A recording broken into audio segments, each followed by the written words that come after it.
Ano? Flat?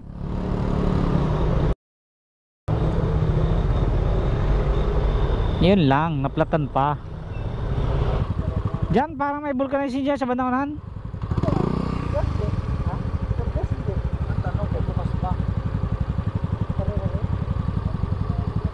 Patay tayo dyan. So yun mga kalid, nakalabas na kami sa napakahabang bypass ng Quezon, yung Unisan Bundok Peninsula Bypass Road. So bali ang tinakbo natin ay 222 kilometers na. Malayo-layo pa mga kaduit. So ang lugar namin mga kaduit, dito sa Quezon, wala kayong ibang mas maraming makikita kundi puno ng niyog. Yan, ito yung arko ng Mulay. Ang pagitan kasi nito ilog eh. Ayan. Okay.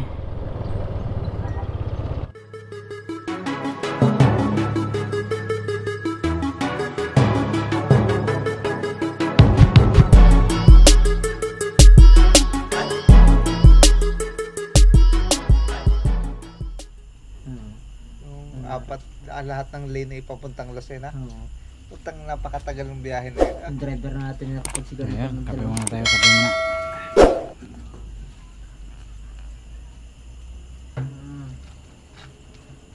Kape. Pantanggal antok.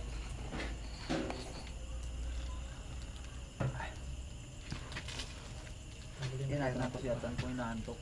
Hindi ko tatanggalin mo.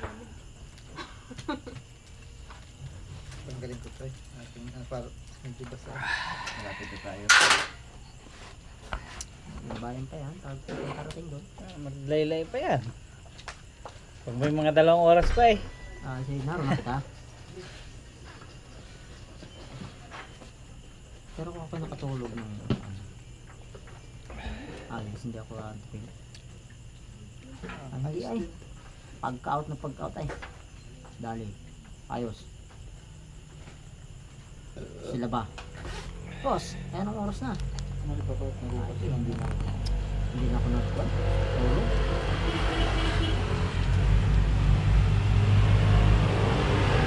Agad-agad yung moment ko naman sa akin video eh. Oo.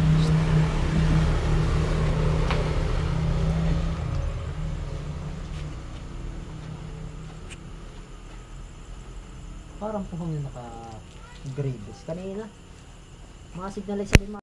So yan mga kadit, at paalis na tayo. Naputol yung video natin dahil ulan. Lakas ng ulan sa may Candelaria. Sariaya pala, Sariaya. Sariaya to Pagbilao. So paglabas namin dito, papasok na kami dito ng Bundok Peninsula. Meron pa rin pero hindi na ganun kalakas.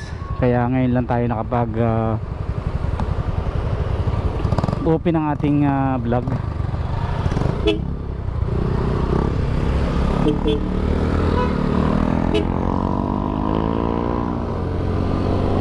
So nasa ano na tayo, Agdangan, Quezon. Medyo malayo-layo pa to mga kaduit sa amin. Mga 2 hours pa siguro. Baka hindi lang. Kasi hindi kami makapatakbo ng mabilis na mabilis dahil madulas ang daan. Tapos inaantok pa kami. Kaya sabi ko sa kanila, dahan-dahan lang.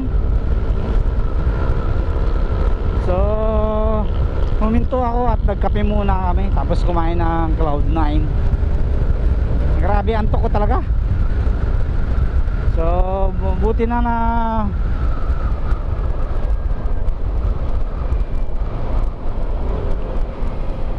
ito wasak na wasak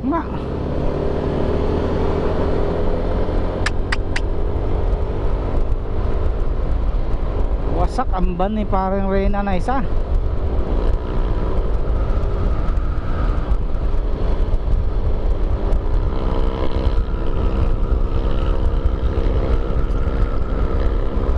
nabundol yung banong dinadrive na banong ano ko, classmate ko, wasak. So yung nakita natin kanina, Grabe, wasak na wasak. Ano kaya nangyari kay paring George?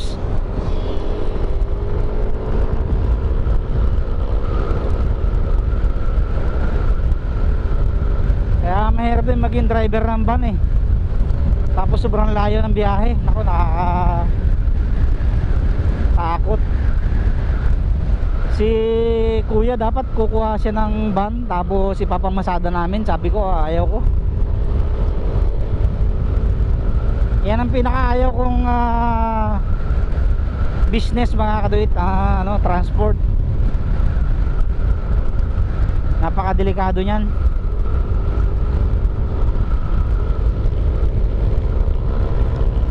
Buhay ang nakataya mo dyan, hindi lang buhay ng driver, buhay ng pasahero. Kaya sabi ko wag na. Pag business na lang tayo na iba, wag lang yan transport. Napakahirap na business niyan. Although malaki ang kita, pero delikado. Isang pagkakamali mo lang dyan, ubos lahat. Ubos lahat ng kasimut-simutan.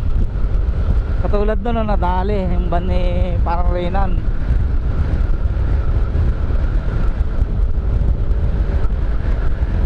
Yung kinita mo ng 1 taon, 2 taon. Pag na-aksidente, nako, baka kulang pa. Kaya medyo maganda-ganda na mga kaduit yung kondisyon ng kalsada kasi ano na, tuyo na.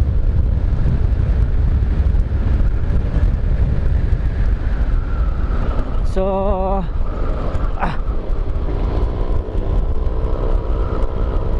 makakatakbo na tayo na medyo mabilis-bilis. So yung isang full tank natin, titingnan natin mga kaduit kung ilan ang matatakbo. 2 bars na lang ang gasolina natin.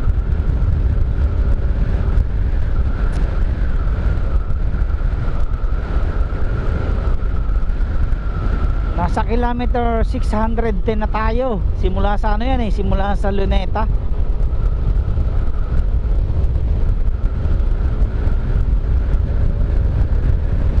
Medyo nawala yung antok ko nung nagkape at kumain ng Cloud9. Talaga magandang panlaban Cloud9 o chocolate sa biyahe. At medyo malapit-lapit na tayong pakarating. Mga 2 hours na lang siguro. Grabe, alas 9 kami umalis doon. Time check, mag alas 4 na. Sobra antok. Ayan, nasa Onisan, Quezon na tayo. Ang bayan ni Congressman Danilo Suarez.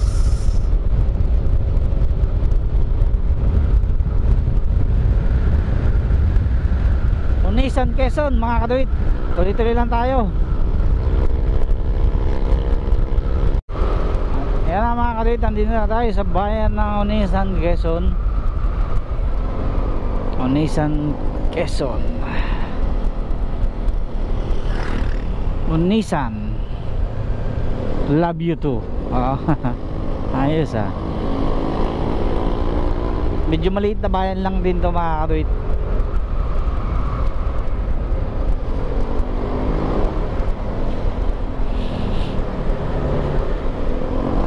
Nakaikot ako dito mga kaduit nung nag-interbranch kami dito. PUP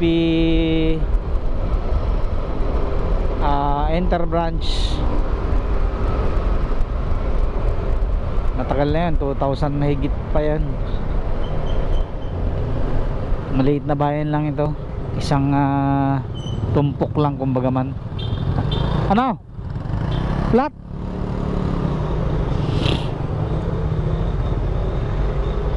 Yun lang, naplatan pa. Tulak doon.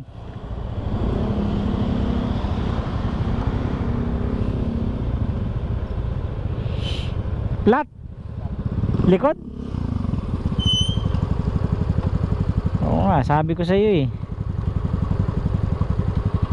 Diyan parang may vulcanizing dyan sa bandang unahan.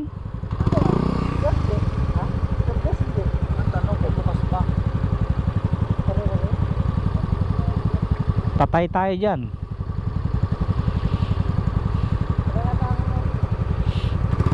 Testingin mo muna hanginan.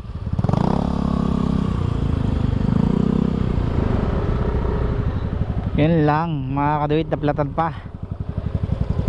Sabi ko na sa'yo eh, malambot na yan kanina pa eh. Nanginom ba? Oo. So mag internet muna kayo, wifi.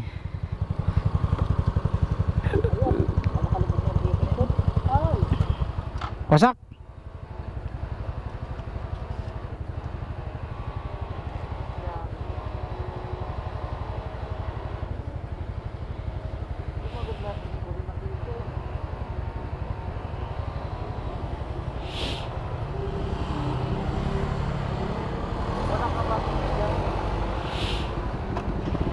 Nako, nadali pa mga kaduwit. Nadali pa. Hindi pala nagkatarsilan dyan.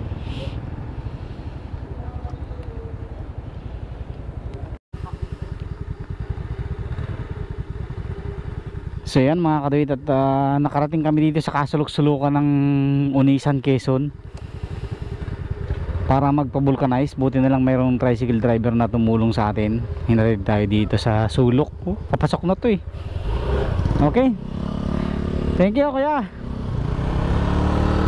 So dito kami nakapagpa-vulcanize. Kanina pa kami nakatambay eh. Mga 2 oras kaming nakatambay doon sa bayan.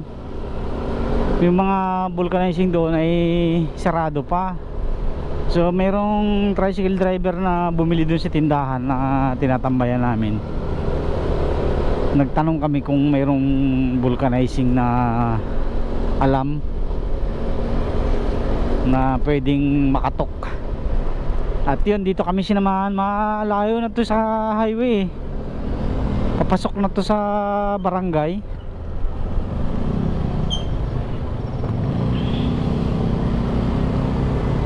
Pasok to sa barangay at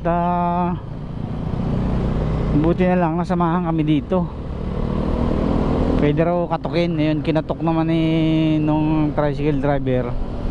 Nagbubulkanize daw dyan anytime, 24 hours. Ayan. So mabait naman yung may-ari. So ito na yung highway mga kaduwit, Unisan, Quezon. At pauwi na kami. Medyo nalulungkot lang ako dahil yung aking classmate, aking tropa, kaibigan, kabarkada nung kapanahon ng lagalag pa tayo sa mga basketball ay na-aksidente. Ang balita sa akin ang information sa akin nung isang driver na kasamahan niya ay dead siya. Ay sana naman hindi totoo. Kaso wala tayong magagawa kung talagang yun ang kapalaran niya. Kakalungkot lang. Sumalpo kasi sa ban yung sa ban sa nakaparadang truck na may ikakargang bako yung ban nila. Grabe.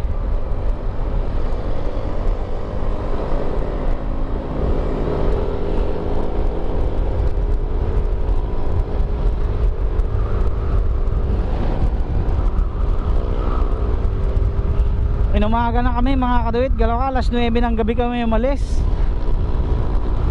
Tapos mga 2 hours pa yan. 5:30, 6:30, mga 7:30 kami makakarating doon. Grabe, numaga na kami mga kaduwit. Ganyang kalayo din ang biyahe talaga dito sa amin.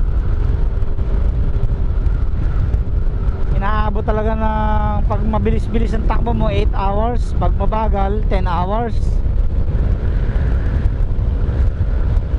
So yun, dire-diretso lang tayo mga kaduwit. Continuous travel tayo. Medyo malayo-layo pa to bago kami makalabas dito. Mga 20 minutes siguro, 15 to 20 minutes pa. So ayan mga kaduwit, nakalabas na kami sa napakahabang bypass ng Quezon, yung Unisan Bundok Peninsula Bypass Road. So bali ang tinakbo natin ay 222 kilometers na. Malayo-layo pa mga kaduit. Pagas muna ulit tayo. 300 boss, pula.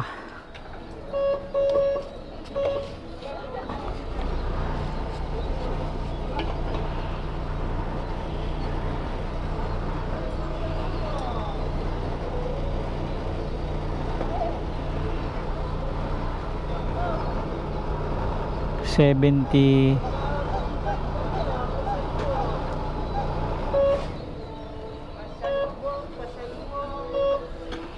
Matikoy puto ba po dyan ah? Pasalubong. 4.24 mga kaduit ang ating napagas sa 300 pesos. Puto ba ako sir? Yung isang full tank natin 222. May isang bar pa na natira.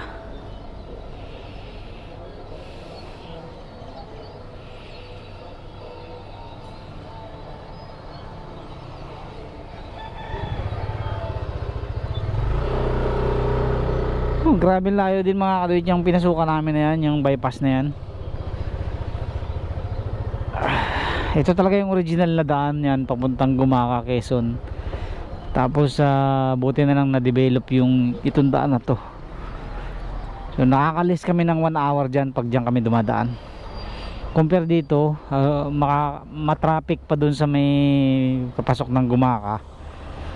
Kaya matatagalan ka dyan.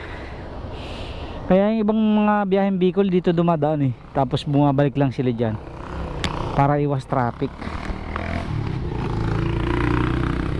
Ayan mga kadit, nandito na tayo sa Macalelon, Quezon. Pag nakita nyo itong Station of the Cross na yan, so para kasing ginagaya yan sa Lukban. Ayan, napakarami ng mga pasalubong dito sa lugar na to. General Luna, Macalelon, Pitugo, yan mga maraming mga vendor, maraming mga display ng pasalubong. Ayan. So ito yung papunta Macalelon yung kanan, tapos ito naman kaliwa. Ito yung Pamulanay. So madadaanan natin ang General Luna, and then Katanawan at Mulanay. Yan. So time check natin 6:15 in the morning. Grabe, 9 PM tayo umalis sa bahay kagabi. Hanggang ngayon nagta-travel pa rin tayo. 6:15 AM na. So ilang oras na tayo nagbiyahe? Alas 10, alas 11, alas 12, alas 1, alas 2, alas 3, 4, alas 5, alas 6. 9 hours na tayo nagbabiyahe. Nasa daan pa rin tayo hanggang ngayon. Naabutin pa tayo ng 10 hours kasi malayo pa. Mga isang oras pa yung biyahe natin mga katuwid. Malayo pa tayo. Dalawang bayan pa, tapos Mulanay, simula sa Mulanay hanggang sa amin mga 20 minutes pa. So mga 1.5 hours pa siguro.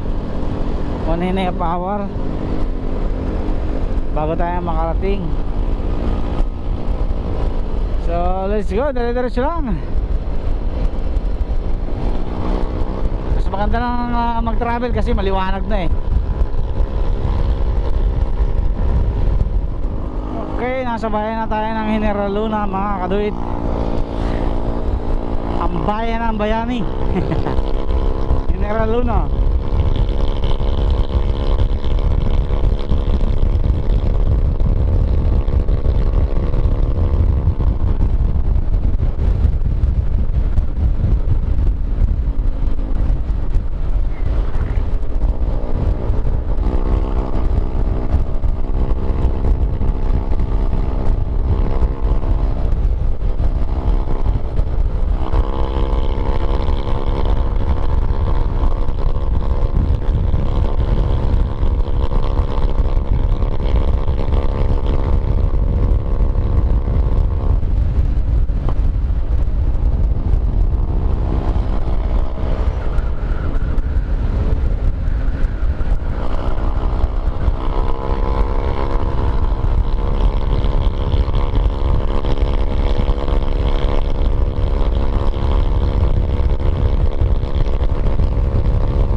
Okada.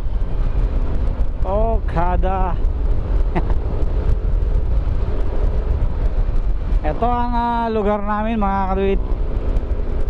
Dito sa Quezon, wala kayong ibang mas maraming makikita kundi puno ng niyog. Welcome to Bayan. Bayan.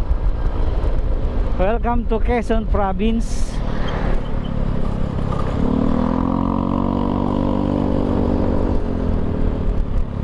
Oh.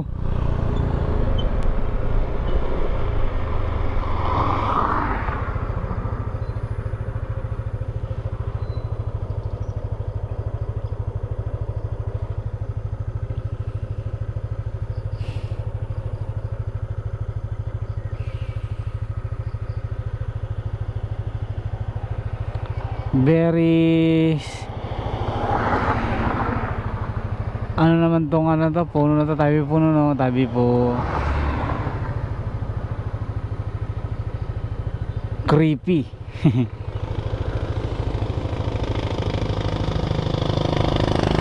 Creepy.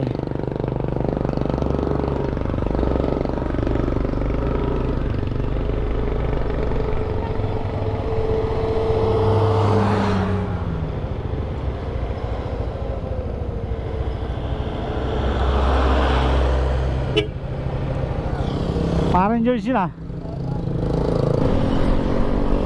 Ito na mga kadit, ang bayan ng General Luna, Quezon, ang bayan ng mga bayani.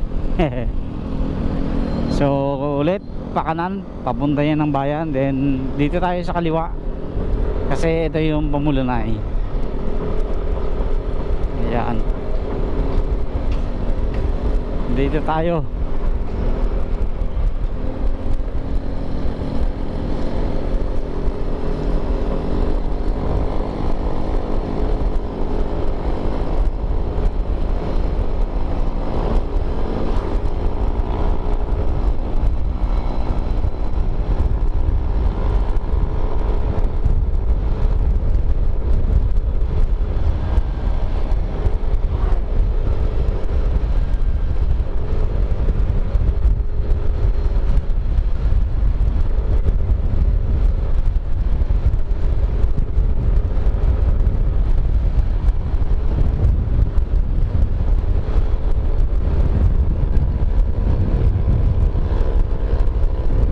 Time check natin is 6:30 in the morning.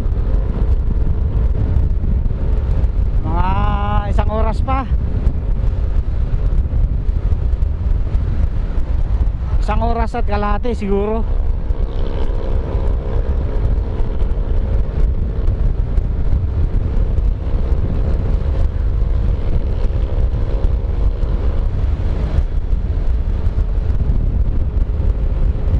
Mga kadoy, dito sa area namin na to, ito yung palaging lumulubog. Itong area na to, ilang beses na tong sinemento.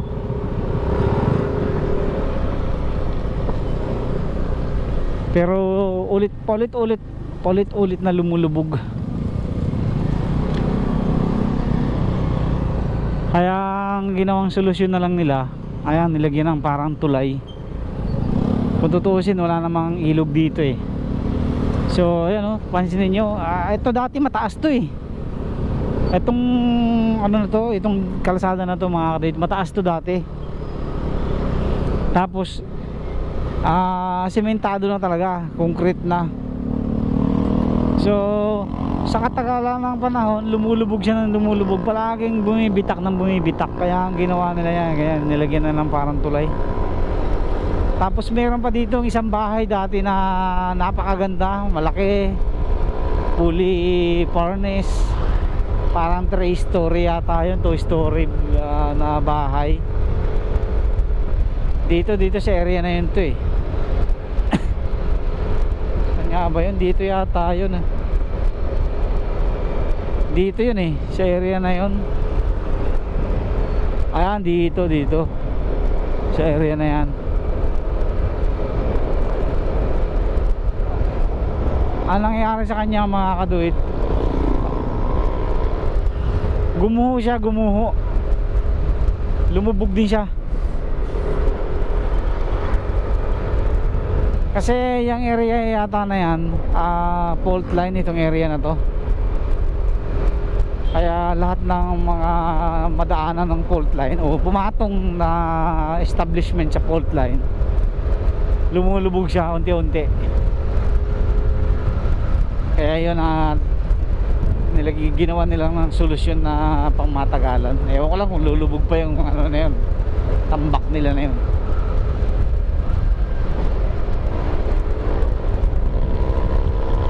So nasa sunod na bayan na tayo mga kalit, Katanawan, Quezon. Pero medyo malayo-layo pa.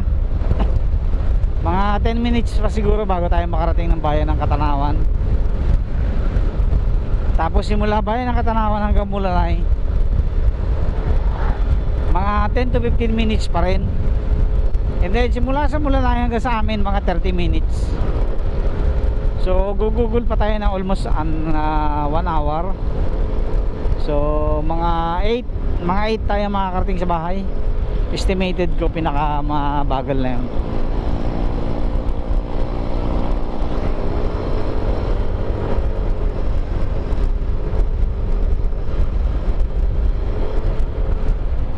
May gripo na rin dyan, tabi po.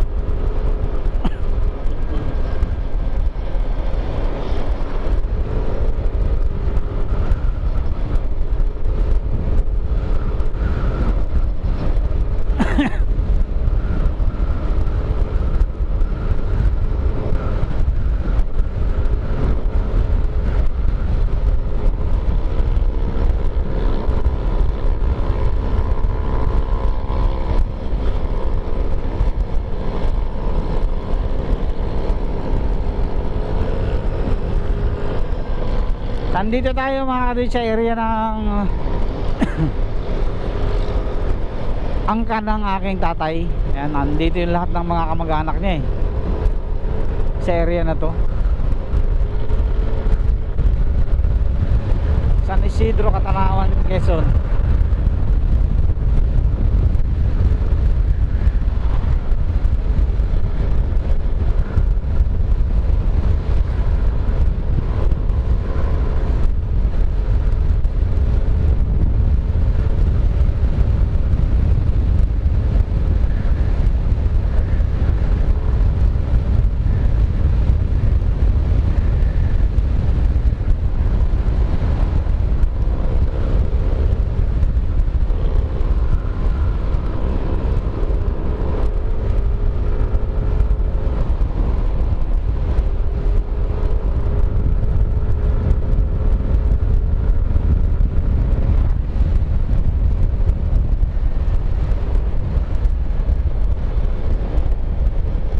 Ito na mga kapatid, nasa Katanawan, Quezon na tayo. Katanawan, Quezon. Dito na po ang area ng aking tatay. Nandito ang kanyang maraming kamag-anak sa Katanawan, Quezon.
Dito ang area na aking tatay mga kaduit.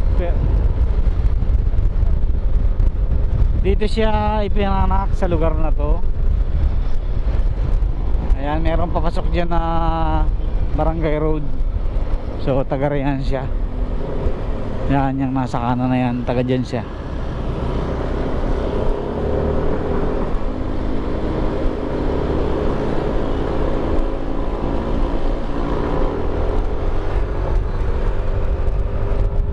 So ito ang San Isidro, Catanawan, Quezon. So malapit-lapit na tayo, mga 5 minutes na lang nasa ano na tayo. Sa bayan na tayo ng Catanawan. 6:45 in the morning.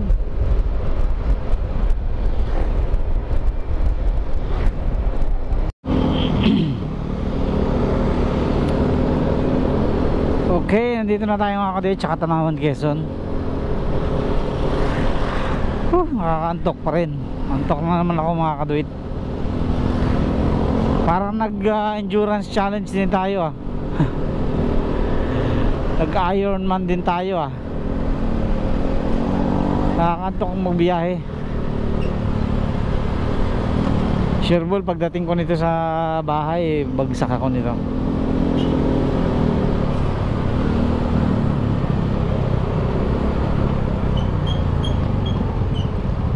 So yan, kasalukuyang nandito na tayo sa mismong bayan ng Catanawan, Quezon.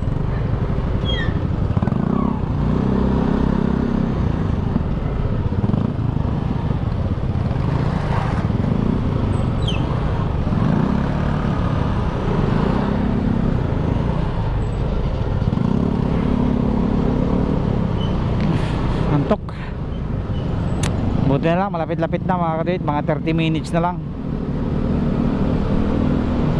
30 to 40 minutes nandun na tayo.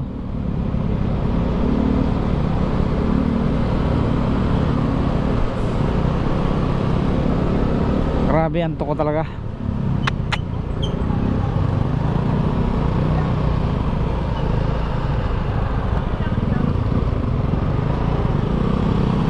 Dito tayo, dito kaliwa kasi one way dun sa kabilang side na yun meron siyang circle. May mga inasal na rin pala dyan tinapatan ng Jollibee So dito sa lugar namin mga kaduit, ang may Jollibee lang dito sa Catanawan, Quezon. Sa buong 3rd district dito lang may Jollibee at ngayon may nagbukas na rin ang mga inasal. Kaya dyan pumupunta ang mga gustong mag Jollibee, gustong kumain ng mga manok sa Jollibee. Ayan, ngayon madadagdagan na kasi mayroon ng manginasal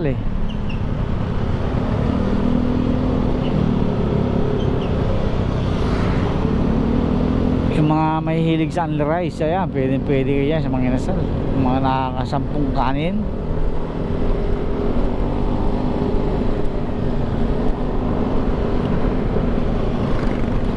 So palabas na tayo mga kadit ng Catanawan, Quezon bayan. Medyo antok na ako.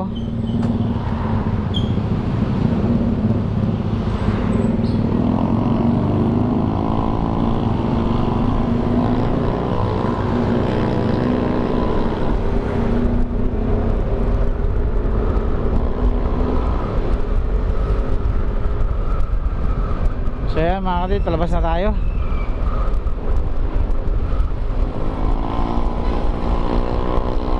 So ito na mga kadit, papasok na tayo ng bayan ng Mulay.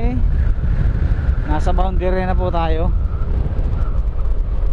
Dito yung nagpicture kami ng mga brother ko last time na umuwi kami ng Mulay. Kaming tatlo. Ito yung arko ng Mulay, ang pagitan kasi nito ilog Ayan. Okay. Ay, masulo. So, selfie muna tayo rito. Selfie tayo.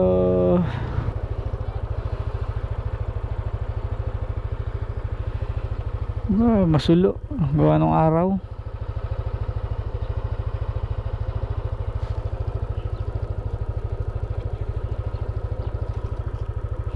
Sulo, gawa nung araw. Photo. Sulo.